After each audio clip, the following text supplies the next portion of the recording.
The last of her kind left her starving. Then a human changed everything asterisk. The crimson sky of Velthera burned with the last gasps of a dying sun.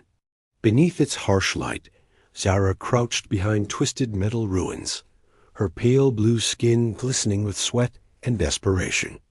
She was the last of the Veltheri, a species once proud and numerous, now reduced to a single starving figure, scavenging through the bones of her dead civilization. Her elongated limbs trembled as she searched through debris, looking for anything edible. The emergency rations had run out weeks ago, and the synthetic food processors had failed along with everything else when the Great Plague swept through her world.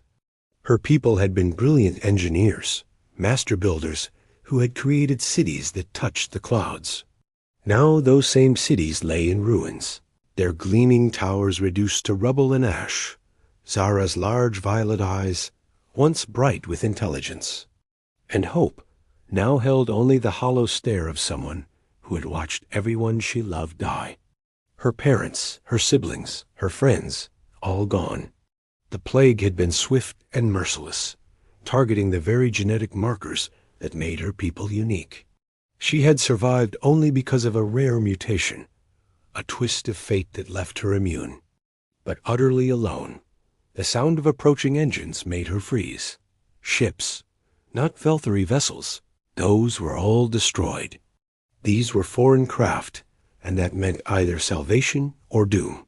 She pressed herself deeper into the shadows, her heart hammering against her ribs as the vessels landed with thunderous roars that shook the ground. Strange beings emerged from the ships, walking upright on two legs like her people, but shorter and stockier. Their skin was a warm brown color, and they moved with purpose and coordination. They wore protective suits and carried devices that hummed with energy. Zara had never seen their kind before, but something about their movements suggested intelligence. An organization. One of them removed his helmet, revealing a face with small eyes and short dark hair. He spoke in a language she didn't understand, but his voice carried authority and compassion. The human, though she didn't know that word yet, gestured to his companions, and they began setting up equipment with practiced efficiency. Zara watched in fascination as they worked. These strangers moved with a determination she recognized from her own people's better days. They didn't seem afraid of the toxic atmosphere or the dangerous radiation that permeated her world. Instead, they worked methodically, as if they had faced such challenges before and overcome them. Her stomach cramped with hunger, reminding her of her desperate situation. She had been living on contaminated water and the occasional edible plant for too long. Her body was failing, her strength ebbing away with each passing day. Soon she would join her people in death, and the Veltheri would be nothing more than a memory in the cosmic wind. The decision came suddenly. She could hide and die slowly, or she could reveal herself and face whatever fate these strangers brought. Perhaps they would kill her quickly, which would be a mercy. Or perhaps, in some impossible twist of hope, they might help her. Standing on unsteady legs, Zara stepped out from behind the ruins. Her movement caught the attention of the dark-haired leader, who turned toward her with surprise. For a moment, time seemed frozen as two entirely different species regarded each other across the wasteland of a dead world. The human's expression shifted from shock to something else, something that looked almost like recognition. He spoke again, this time more gently, and though she couldn't understand his words, the tone was unmistakably peaceful. He held up his hands, palms forward, in what she instinctively recognized as a gesture of non-aggression. Other humans gathered around their leader, but they didn't point weapons at her. Instead, they seemed curious, almost protective. One of them, a female with flowing red hair, approached slowly with something in her hands. It was a small device that glowed with soft blue light. As the human woman came closer, Zara felt something she hadn't experienced in months. Hope, These strangers hadn't fled at the sight of her alien form. They hadn't attacked or shown fear. Instead, they seemed to want to help, to understand, to connect across the vast divide of species and circumstance. The device in the woman's hands beeped softly, and suddenly words formed in Zara's mind, translated, somehow by the miraculous technology. "We are here to help," the human said, her voice gentle but strong. "You are not alone anymore." The human woman's name was Lieutenant Rebecca Torres, and she moved with the careful grace of someone trained in first contact protocols. Her red hair was pulled back in a practical bun, and her green eyes held warmth that transcended species barriers. The translation device she carried was a marvel of human engineering, capable of learning and adapting to new languages in real time. "My name is Rebecca," she said, her words flowing smoothly into Zara's mind through the translator. "What is your name?" Zara's voice cracked from disuse when she tried to speak. "Zara," she managed, a simple word carrying the weight of being the last person to speak her native language with another living being. "I am Zara of the Velthary." The human leader, Captain David Mitchell, stepped forward with measured steps. His weathered face bore the lines of someone who had seen many worlds and faced countless challenges. "Zara of the Velthary," he repeated carefully, as if testing the sounds. "We are humans, from the planet Earth. We received distress signals from this system and came to investigate." The irony wasn't lost on Zara. Her people had sent those signals months ago, desperate automated messages broadcasting into the void as their civilization crumbled. She had assumed no one would answer, that the calls for help would echo unanswered through empty space. Yet here stood proof that someone had been listening. "How many survivors are there?" asked Dr. Jennifer Walsh, the team's xenobiologist. She was a small woman with kind eyes behind wire-rimmed glasses, and her scanner was already analyzing Zara's physiology with gentle, non-invasive sweeps. "Only me," Zara whispered, the words cutting through the air like a blade. "The plague took everyone else. I am the last." The humans exchanged glances, and Zara saw something pass between them that she was beginning to recognize as human emotion. Not pity, exactly, but empathy. They genuinely cared about her situation, about the tragedy that had befallen her species. "We need to get you medical attention," Dr. Walsh said, her scanner beeping with concern. "You're severely malnourished and showing signs of radiation exposure. When did you last eat?" Zara tried to remember. Days blurred together when survival was the only focus. 3 days ago, I think. There was a route that wasn't completely spoiled. Captain Mitchell's jaw tightened. "Rebecca, get the emergency rations from the shuttle. Jennifer, set up a medical station. We're not leaving anyone behind." The phrase struck Zara like a physical blow. "We're not leaving anyone behind." It was such a simple statement, but it carried implications that her traumatized mind could barely process. These humans, these strangers from an unknown world, were claiming her as one of their own, simply because she needed help. As the team moved into action, Zara observed their behavior with growing amazement. Each human had a specific role and function, but they worked together with seamless coordination.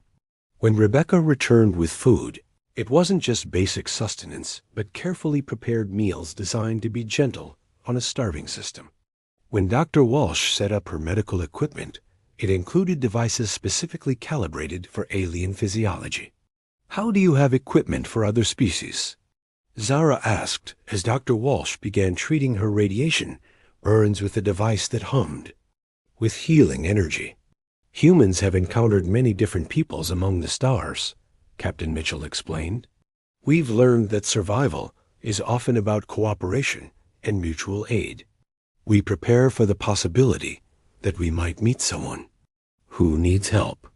The concept was foreign to Zara. The Velthary had been isolationists, convinced of their own superiority and reluctant to reach out to other species. They had built their civilization in splendid isolation, never imagining that their independence might one day become their downfall. "Why help me?" she asked, the question that had been burning in her mind since they first appeared. "I am nothing to you. My people are gone. My world is dead. I have nothing to offer in return." Rebecca paused in her work of preparing a sleeping area and looked directly at Zara. "Because you're alive," she said simply. "Because you survived something terrible, and you deserve better than dying alone on a dead world. Because helping others is what makes us human." The words settled into Zara's heart like seeds finding fertile ground. She had spent so long believing that her survival was meaningless, that she was just delaying the inevitable end of her species. But these humans saw value in her existence simply because she existed. "Will you take me with you?" she asked, hardly daring to hope. "If you want to come," Captain Mitchell replied without hesitation. "We have colonies that welcome refugees, worlds where you could build a new life. Or if you prefer, you could work with us. Help us understand your people's technology and culture so that their knowledge doesn't die with this world." For the first time in months, Zara felt something other than despair. She felt possibility. These humans weren't just rescuing her body from starvation and radiation. They were offering to rescue her soul from the darkness of being utterly alone in an infinite universe. The human ship was unlike anything Zara had ever seen. Where Velthari technology favored elegant curves and crystalline structures, human engineering embraced functional beauty. The vessel was named the Odyssey, and it hummed with purposeful energy as Captain Mitchell led her through its corridors. "We're not just a rescue ship," he explained as they walked. "We're explorers, researchers, and sometimes we're the first humans other species encounter. Every mission teaches us something new about what's possible when different peoples work together." The ship's medical bay was a marvel of adaptive technology. Dr. Walsh had spent hours analyzing Zara's biology, and now the treatment chamber was specifically configured for her physiology. The healing process was remarkable, watching her damaged tissue regenerate under the influence of human medical technology that somehow understood her alien biology. "How is this possible?" Zara asked, watching burns fade from her skin as if they had never existed.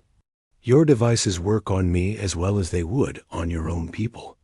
Human medicine is built on the principle of universal biological constants," Dr. Walsh explained, monitoring the treatment with obvious satisfaction. "We discovered early in our space exploration that life follows certain patterns regardless of where it evolves. Pain, healing, cellular regeneration. These processes are remarkably similar across species." Engineer Tommy Rodriguez was working on something equally impressive in the ship's workshop. He had been analyzing samples of Velthari technology that Zara had brought from the ruins, and his face lit up with excitement as he made connections between human and alien engineering principles. "Your people were incredible builders," he said, showing Zara the holographic projections of her world's greatest architectural achievements. "These structural algorithms could revolutionize how we design space stations. The way they distributed weight and stress is pure genius." Zara stared at the images of her home as it had been before the plague. The great towers reaching toward the sky, the flowing bridges that connected floating gardens, the harmony between technology and nature that had defined Velthari civilization. Seeing it through human eyes, she began to understand that her people's legacy wasn't lost. It could live on, adapted and integrated into the broader community of spacefaring species. "We want to preserve this knowledge," Captain Mitchell said, joining them in the workshop. "Not just store it in archives, but understand it, learn from it, maybe even use it to help other worlds facing similar challenges." The idea was overwhelming. Zara had assumed that when she died, everything her people had achieved would die with her. But these humans were offering something more valuable than mere survival. They were offering her the chance to ensure that Velthari wisdom would continue to benefit the galaxy. "There's something else," Rebecca said, approaching with a tablet. That displayed star charts. "We've been analyzing the plague that destroyed your world. Our xenobiologists think it might not have been natural." The words hit Zara like a physical blow. "What do you mean?" "The pathogen was too specifically targeted," Dr. Walsh explained, calling up complex genetic analyses. "It attacked specific markers in Velthari DNA while leaving other life forms completely untouched. That level of precision suggests artificial engineering. The implications were staggering. If the plague had been a weapon, then her people hadn't died from natural disaster or random tragedy. They had been murdered by someone with the knowledge and technology to create a species-specific bioweapon. Who would do such a thing?" Zara asked, her voice barely above a whisper. "We don't know yet," Captain Mitchell replied, his expression grim. "But we're going to find out, and we're going to make sure it never happens again." The commitment in his voice was absolute. These humans weren't just rescuing her from a dead world. They were taking on her people's cause, adopting their tragedy as their own responsibility. It was a level of solidarity that Zara had never imagined possible between species. "Why?" she asked, the question that kept arising in her interactions. "With these remarkable beings, why make this your fight?" "Because genocide is everyone's fight," Rebecca replied firmly. "Because if someone can engineer a plague to wipe out the Velthari, they can do it to any species.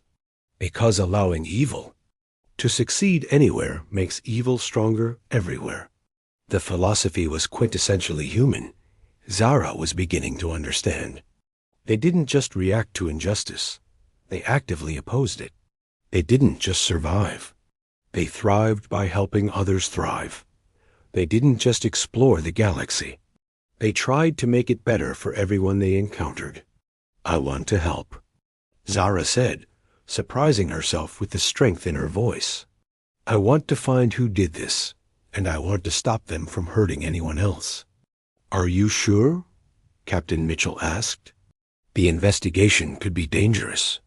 We might make enemies of whoever was responsible for your people's deaths."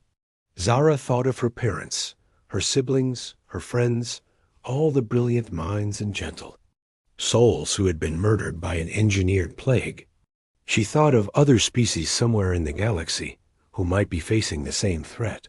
She thought of the humans who had risked their lives to save a single alien survivor they had never met.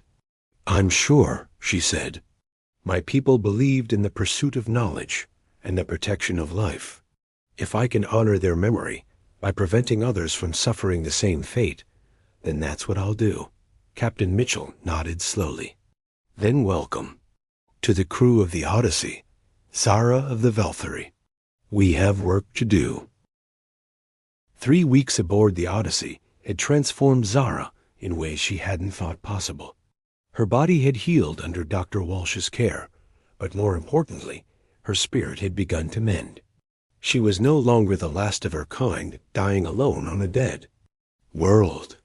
She was part of a crew, part of a mission, part of something larger than herself. The investigation into her people's genocide had led them to a remote trading station called Nexus Point, where information flowed like water and credits could buy almost anything. Captain Mitchell had contacts there, traders and smugglers who dealt in sensitive data and asked few questions about their customers' motives. The pathogen originated from a research facility in the Cathara system, reported communications officer Lisa Park, a sharp-eyed woman whose talent for extracting information from reluctant sources had proven invaluable. It was developed by a corporation called Helix Industries, supposedly for agricultural pest control. Zara studied the data streams flowing across the ship's main display. The evidence was circumstantial, but compelling. Helix Industries had extensive biotechnology research programs, significant financial interests in the Velthari system's mineral resources, and a history of aggressive expansion it didn't hesitate to eliminate obstacles. They wanted our quantum crystals, Zara realized, pieces of the puzzle falling into place. The Velthari controlled the only known deposits of quantum-coherent crystalline structures in 3 sectors. Our technology was built around those crystals, and we refused to sell them to off-world interests. So they eliminated the competition, Tommy Rodriguez said grimly, made it look like a natural plague, waited for the world to be declared uninhabitable, then swooped in to claim the resources. The cold calculation behind the genocide was almost more horrifying than the act itself. Zara's people hadn't been killed out of hatred or fear. They had been murdered for profit, exterminated like inconvenient insects standing between a corporation and valuable resources. "We need proof," Captain Mitchell said, his voice carrying the weight of command. "Suspicion isn't enough. We need evidence that will stand up in galactic court and convince other species that Helix Industries is a threat to all of them." The proof lay in the Helix Industries research facility, buried deep in their most secure databases. Getting to it would require infiltrating one of the most heavily guarded installations in known space, a task that would challenge even the Odyssey's highly skilled crew. "I can get us in," Zara said quietly, studying the facility's schematics. "Velthari technology is quantum-based. Their security systems won't recognize the signatures of our old access codes because they're looking for biological markers that no longer exist." It was a long shot, but it was their best chance. The facility's designers had never imagined that a dead species might return to haunt them. They had built their defenses against living Velthari, not against ghosts seeking justice. Infiltration required careful planning and precise timing. Rebecca and Tommy would handle the technical aspects, disabling security systems and downloading data. Dr. Walsh would monitor from orbit, ready to provide medical support if needed. Captain Mitchell would coordinate the operation from the ships. Bridge.Zara would be the key. Her quantum resonance patterns, unique to her species, would allow her to bypass security measures that had never been updated to account for extinct civilizations.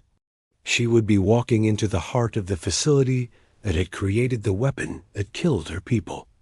"Are you ready for this?" Captain Mitchell asked as they prepared to launch the infiltration shuttle.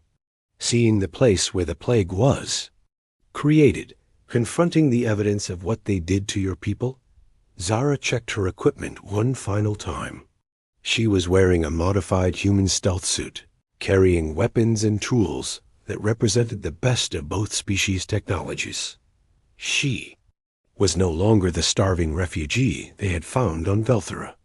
She was a member of the Odyssey's crew, trained and equipped for the mission ahead. "I'm ready," she said, and meant it. "My people died without knowing why, without understanding what was being done to them. I'm going to make sure the galaxy knows the truth." The shuttle launched into the darkness between stars, carrying a mixed crew of humans and one alien toward a confrontation that would determine whether genocide could be committed with impunity or whether the universe had guardians willing to fight for justice. As they approached the Helix Industries facility, Zara felt the weight of her people's memory pressing down on her.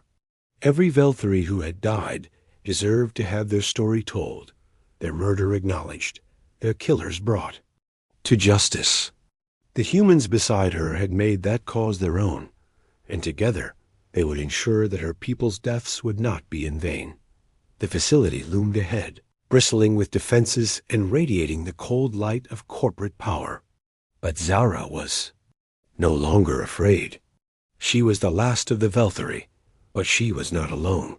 She had found allies who understood that justice transcended species boundaries, that the fight against evil was a battle that united all sentient beings.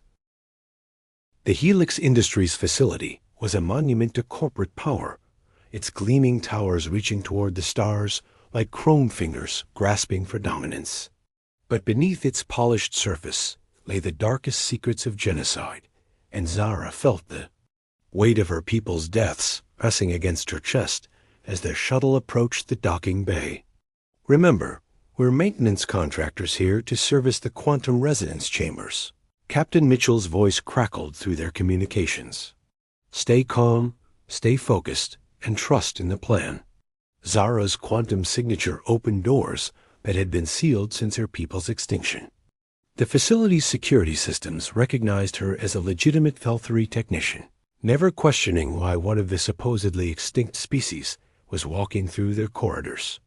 The oversight was a testament to corporate arrogance, and it would be their downfall. "I'm in the main research lab," Rebecca whispered through the comm as she accessed the central databases.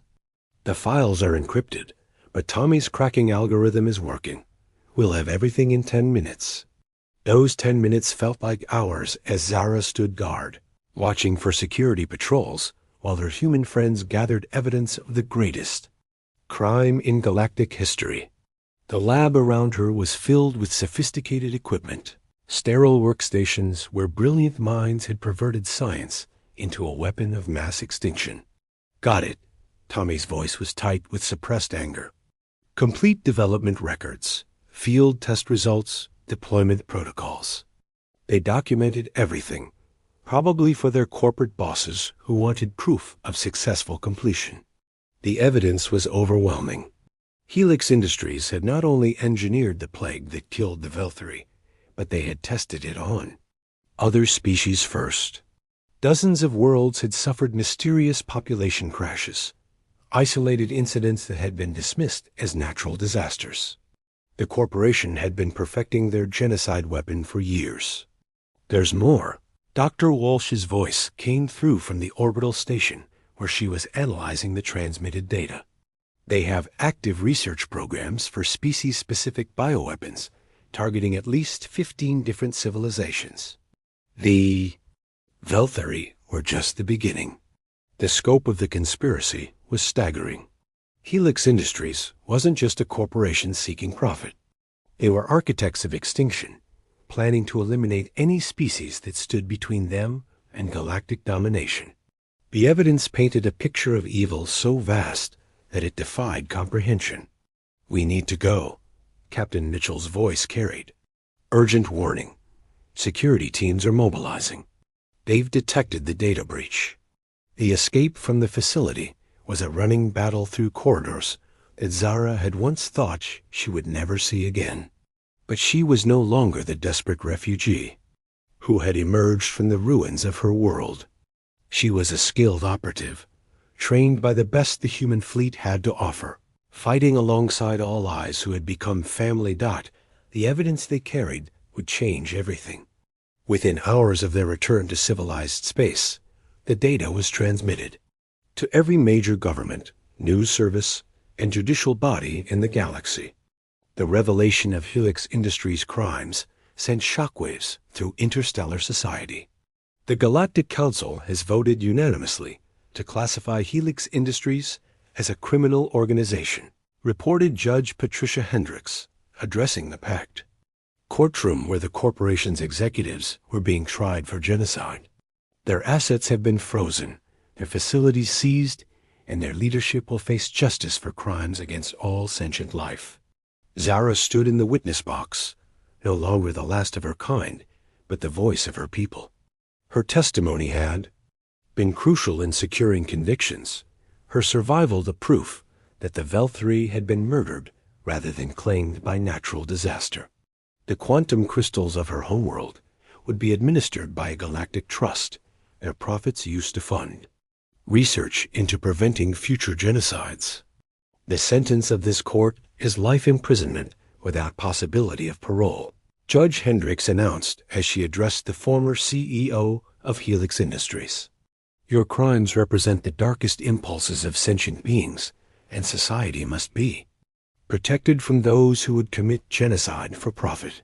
As the trial concluded, Zara found herself standing in the courthouse plaza, surrounded by beings from dozens of different species who had come to witness justice being served.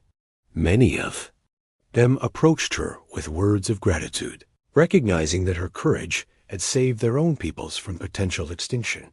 What will you do now? Captain Mitchell asked as they walked through the bustling streets of the capital world. "The Galactic government has offered you a position as a special advisor on genocide prevention. You could help make sure this never happens again." Zara considered the offer, but her heart was already pulling her in a different direction. "I want to continue working with the Odyssey crew," she said. "There are other species out there who might be facing threats they don't understand. Other refugees who need rescue. Other mysteries that need solving." Rebecca smiled and put a hand on Zara's shoulder.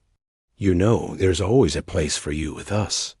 You're part of the crew now, part of the family." The word family resonated through Zara's heart like a bell. She had lost her biological family to corporate genocide, but she had found something equally precious among the humans who had refused to let her die alone. They had shown her that survival was not just about continuing to breathe, but about finding purpose and connection in the face of overwhelming loss. "The galaxy is full of species who need help," she said, looking up at the stars that no longer seemed cold and distant. "People who are lost, threatened, or forgotten. If we can be the ones who answer their calls for help, then we can make sure that no one else has to suffer what my people suffered." Captain Mitchell nodded approvingly. "Then let's get back to the ship. The universe is vast, and there's work to be done." As they walked toward the spaceport, Zara felt the weight of her people's memory transforming from a burden into a source of strength. The Velthari were gone, but their legacy lived on through her actions and the lessons she could teach others. She was no longer the last of her kind, dying alone on a dead world. She was the first of something new, a bridge between species, a guardian against the darkness that threatened all sentient life. The stars were calling, and Zara of the Velthari was ready to answer.